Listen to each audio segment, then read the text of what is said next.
1. The Forgotten Grove. In a small village nestled between the rolling hills of Kurdistan Rawans, there lay an ancient olive grove, long forgotten by the people of the land. The villagers called it the Grove of Evermoor. No one dared to go near it, for it was said to be cursed. But legends whispered among the elders told a different story. Within that grove, hidden amongst the gnarled and twisted olive trees, there was a single olive with magical powers beyond imagination. The olive was said to grant the heart's deepest desire, but only to those who could find it and prove their worth. Many had tried and failed, leaving the grove to sink further into mystery. The olive, they said, was no ordinary fruit.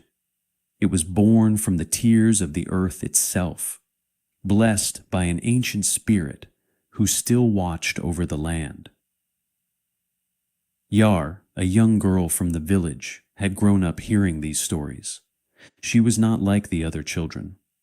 While they were afraid of the grove, Yar was filled with curiosity. She had always been drawn to the place, feeling a strange pull that she couldn't explain. It was as if the trees themselves whispered her name on the wind. She was a dreamer, always looking beyond the ordinary, searching for magic in the world around her. One late summer evening, as the sun dipped below the horizon, casting a golden hue over the hills, Mara made a decision. She would venture into the grove and find the olive. Armed with nothing but her courage, she set off towards the forest, the moonlight guiding her path. As she stepped into the grove, a strange stillness fell over the land. The air was thick with the scent of earth and olives, but there was something else, an ancient, powerful energy that pulsed through the trees. Yar felt her heart race, but she pressed on, deeper into the woods, where the oldest trees grew.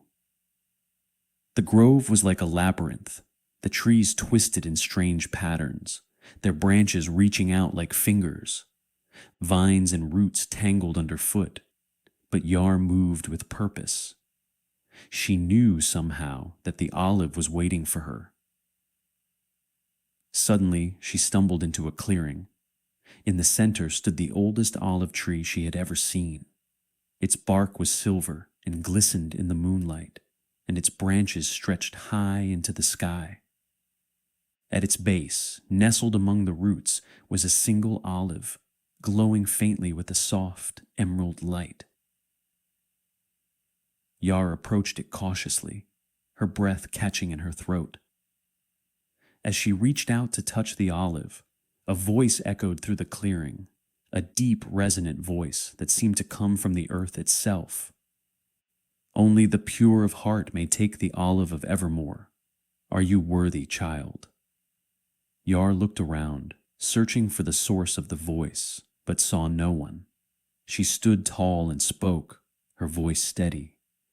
I don't know if I'm worthy, but I believe in the magic of this world, and I will do whatever it takes to protect it. There was a moment of silence, and then the tree trembled, its branches swaying as if in approval. The olive fell from its branch and landed gently in Yar's hand.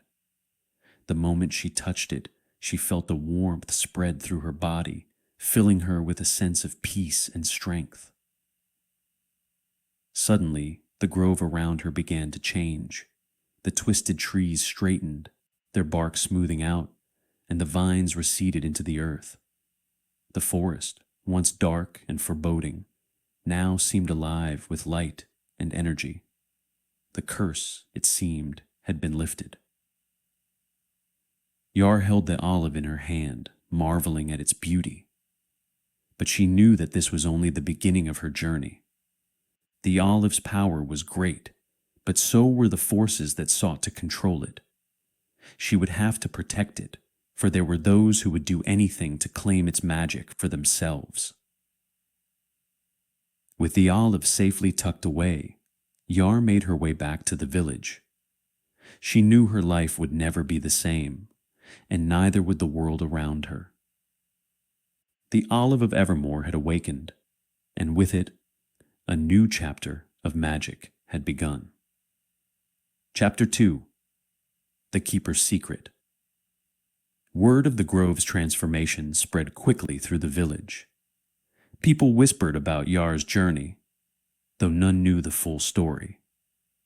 The elders were especially curious, but when they asked Yar what she had seen, she simply smiled and said, "The grove has its own story to tell."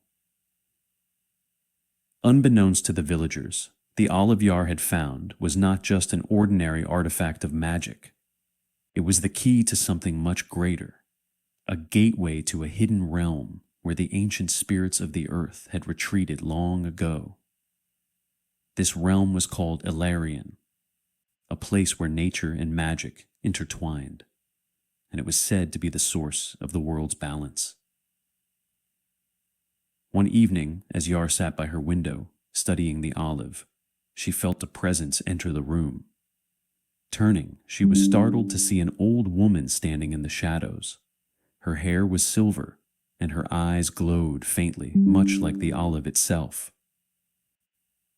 "Do not be afraid, child," the woman said, her voice gentle but filled with power.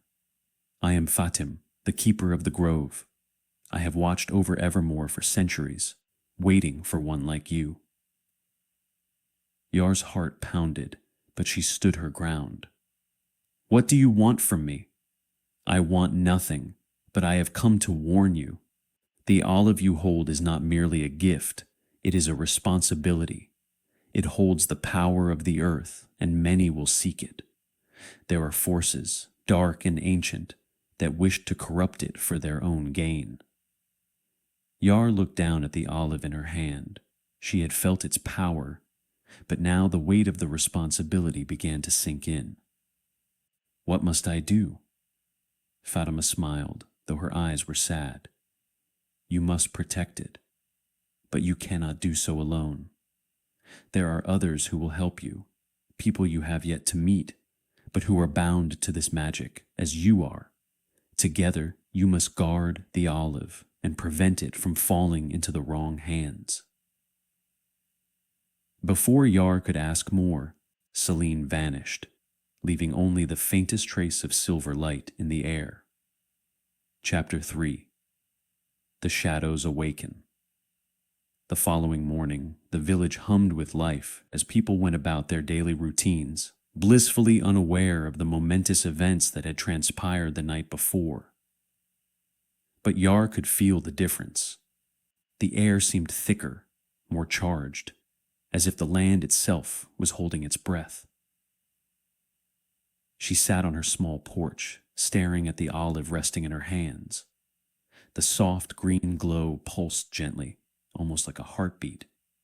She hadn't slept at all, her mind racing with Fatima's warning. Rebin appeared at the gate, waving cautiously. "Yar, you're alive!"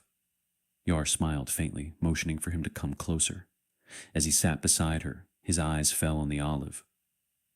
"That's it?" Rebin whispered, his voice barely audible.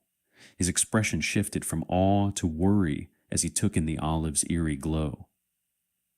"What are you going to do with it?" "I don't know," Yar admitted, brushing her fingers along the smooth surface of the olive.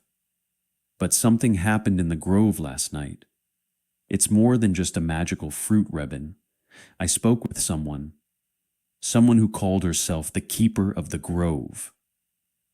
Rebin's eyes widened. "What? Who is she? What did she say?" Yar sighed, struggling to find the right words. "She told me this olive holds ancient magic that's powerful enough to change the balance of the world, and now I'm supposed to protect it. There are dark forces that want it for themselves." Rebin blinked, absorbing her words. He stood abruptly, pacing. "Dark forces? Yar, this is dangerous. You can't keep it. What if someone comes for it? What if—" He hesitated, lowering his voice. "What if they come for you?" I don't think I have a choice anymore, Rebin. Yar looked up at him, her face set with determination. I can't just leave it. I have to figure out what to do next. Rebin stopped pacing and sighed deeply. Then I'm coming with you. Wherever this takes you, you're not doing it alone. Yar felt a surge of gratitude, but also a pang of guilt. She didn't want Rebin getting caught up in something so dangerous, but deep down, she knew she couldn't face this alone. She nodded, smiling gratefully. Thank you. Before Rebin could respond, there was a loud knock at the door. Yar and Rebin exchanged a wary glance. Are you expecting anyone? Rebin asked, his voice tense. Yar shook her head. She rose slowly, tucking the olive into her satchel, and opened the door. Standing there was an unfamiliar figure, cloaked in dark, weathered robes. His face was obscured by a hood, but what little of his skin was visible seemed unnaturally pale, almost ashen. His presence sent a chill through the air, and Yar instinctively tightened her grip on the satchel. Good morning, the stranger said, his voice smooth but cold. I'm looking for something that was recently taken from the Evermoor Grove, a valuable artifact. Perhaps you've seen it. Yar's heart pounded. She could feel the olive radiating warmth through her bag, as though it was aware of the danger standing at her door. Rebin stepped forward, placing himself slightly between Yar and the stranger. I'm afraid you're mistaken, Rebin said, his tone firm. Nothing of value has been taken from the grove. The stranger's lips curled into a thin, humorless smile. Is that so? You see, I believe otherwise. The grove has been disturbed, and the item I seek is not something to be trifled with. His gaze flickered toward Yar's satchel. Hand it over, and no harm will come to you. Yar's grip tightened on the strap of the bag. She could feel the olive pulsing, faster now, as if responding to the man's proximity. I don't know what you're talking about. The stranger's smile faded. I won't ask again, child. That olive belongs to forces far greater than you can understand. Give it to me now, or I will take it by force. Rebin stepped in front of Yar completely now, his fists clenched. She said no, you need to leave. The stranger's eyes darkened, and a low, menacing chuckle escaped his lips. Very well. You've made your choice. Without warning, the man raised a hand, and the ground beneath them began to tremble. Shadows swirled around his feet, rising like smoke, and a dark energy crackled in the air. The temperature plummeted, and Yar could see her breath clouding in the cold.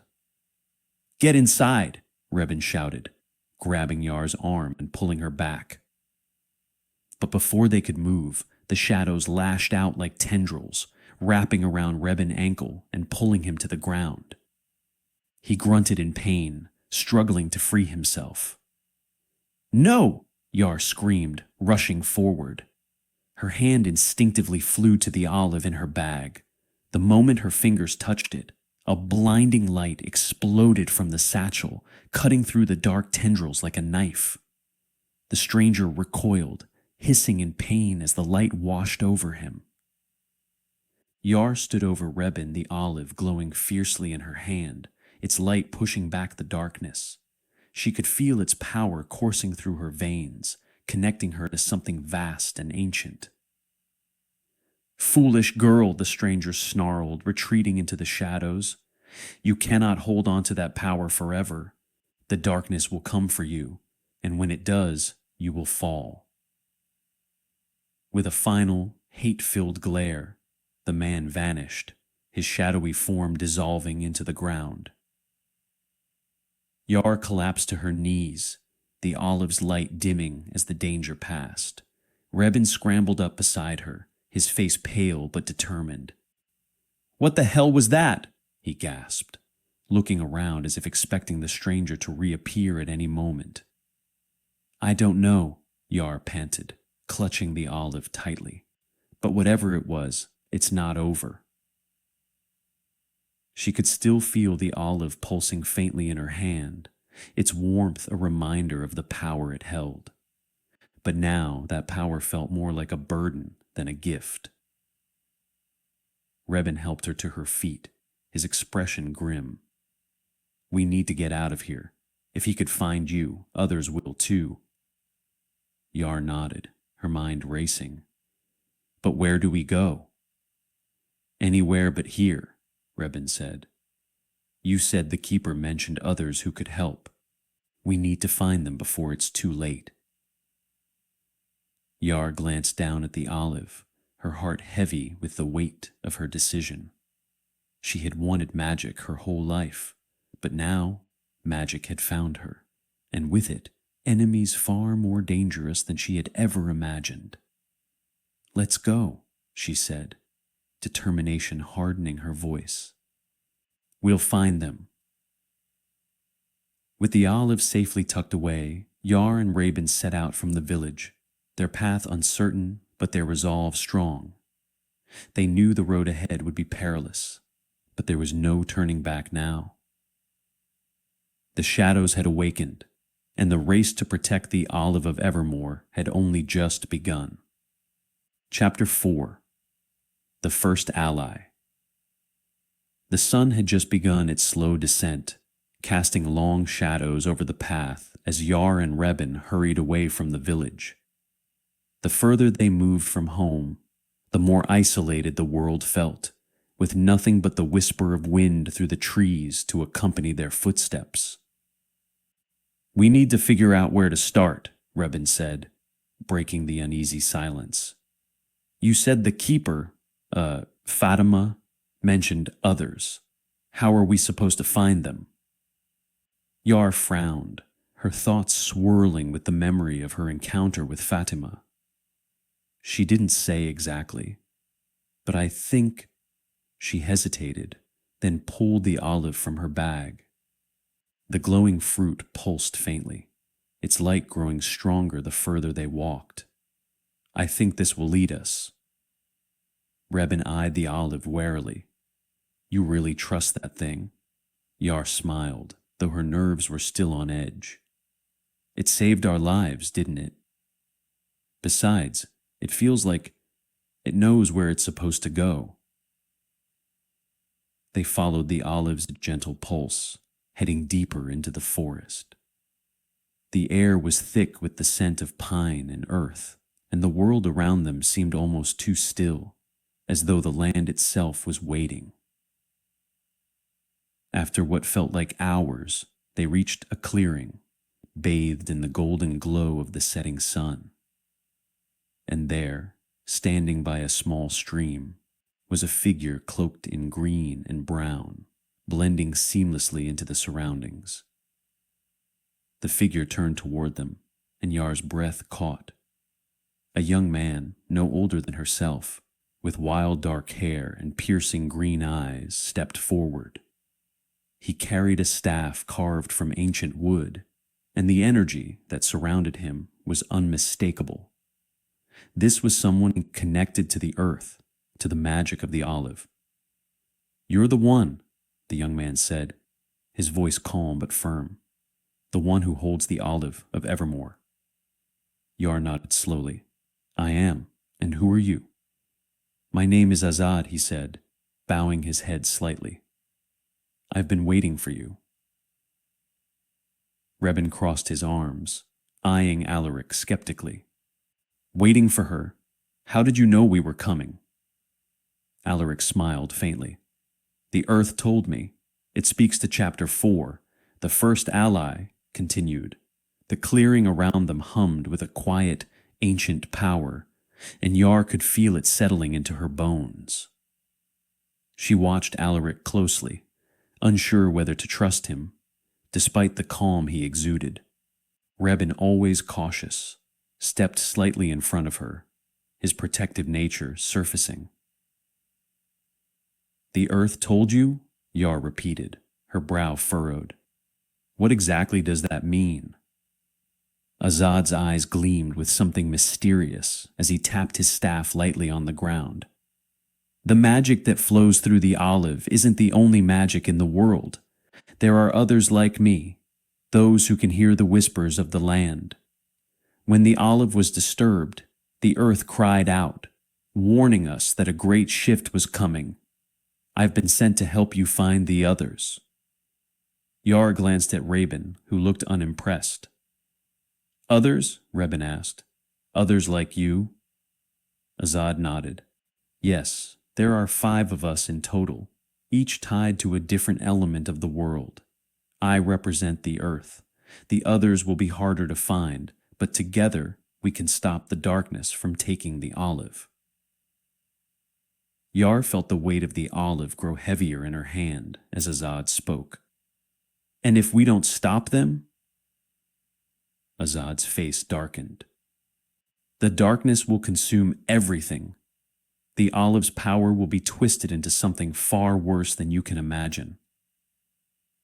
Rebin took a deep breath, shaking his head. "This is bigger than anything we ever imagined, Yar. Are we really the ones who are supposed to deal with this?" Yar tightened her grip on the olive. "We don't have a choice. If we don't, no one else will." "Exactly," Azad said. "We need to move quickly. The shadows you faced earlier, they were just the beginning.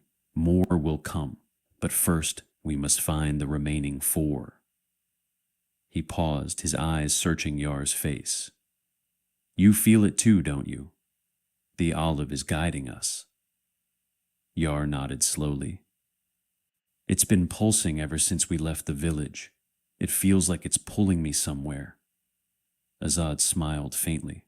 "Then we follow it." They journeyed through the dense forest, the path ahead lit only by the faint glow of the olive in Yar's hand. Hours passed as they traversed unfamiliar terrain, the air growing cooler and the night deepening. Rebin grumbled about not having enough supplies, but Azad assured them that food and water would be provided by the land. At long last, they reached a remote hilltop, where the wind howled and the stars seemed to shine brighter than anywhere else. Yar could feel the olive pulse even stronger now, as though it was calling out to something or someone nearby. "Is this it?" Rebin asked, looking around. "Are we supposed to meet the others here?" Azad scanned the horizon, his expression unreadable. "They're close. The olive will draw them in." Just then, a sharp gust of wind whipped across the hill, carrying with it a strange, echoing sound. Yar turned quickly, heart pounding, as 3 figures emerged from the shadows. The first was a woman cloaked in fire-red robes, her auburn hair catching the light of the olive. Her eyes blazed with intensity. The second, a tall man with silver hair, seemed to shimmer in the moonlight, the air itself bending around him. And the third, a lithe figure who moved like water, their steps fluid and graceful. "You found her," the woman said, her voice crackling with heat.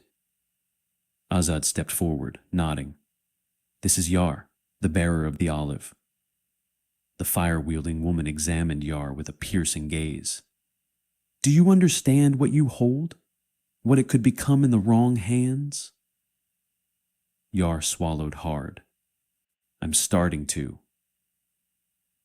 The group stood in tense silence for a moment, the gravity of the situation weighing on them all. Then the man with silver hair spoke, his voice soft as the wind. "The darkness grows stronger each day. We don't have much time." Yar looked around at the gathered figures, the 5 elements now standing together. She could feel the power radiating from each of them, and it gave her hope that maybe, just maybe, they could stop the impending catastrophe. Suddenly, the olive in her hand pulsed violently, glowing brighter than ever before. The air around them shifted, and a deep, guttural laugh echoed across the hilltop. Too late. A cold voice hissed from the shadows. Yar spun around, her heart freezing in her chest. The dark figure from the village, the stranger who had come for the olive, stood at the edge of the clearing, his pale face twisted in a cruel grin. But he wasn't alone. The shadows around him twisted and warped, revealing a host of dark figures, their eyes glowing with malice. The ground trembled beneath them as a wave of dark magic rippled through the air. "You thought you could hide from me," the figure sneered, stepping forward. "But the olive's power is mine." The 5 elemental warriors immediately took their stances, each drawing on their powers to defend against the oncoming threat. Fire crackled, wind howled, water flowed, and the earth beneath their feet rumbled. But the dark figure wasn't fazed. He raised a hand, and a tendril of shadow shot forward, wrapping around the olive in Yar's hand. She gasped, struggling to keep hold of it, but the force was too strong. The olive was ripped from her grasp, flying into the stranger's hand. "No!" Yar cried, reaching out helplessly. The olive glowed fiercely in the stranger's grip, its light turning dark and ominous. The air around them seemed to warp, bending under the weight of the olive's corrupted power. And then, in one horrifying instant, the truth hit Yar. The olive had never been a tool to save the world. It was the key to destroying it. The stranger laughed as the dark magic surged around him, his form growing more monstrous by the second. "You've played right into my hands. All this time, you've been leading me to what I needed." Yar's breath caught in her throat. The olive hadn't been guiding her to safety. It had been leading her into a trap. The olive's final pulse sent a shockwave through the ground, and with a terrible, deafening crack, the world around them began to break apart. The sky darkened, the stars vanishing one by one as the fabric of reality itself began to unravel. Rebin grabbed Yar's arm, his face pale with terror. "What do we do now?" Yar's voice trembled as she whispered, "I don't know." But deep down, she knew the truth. It was too late. The world was ending. The end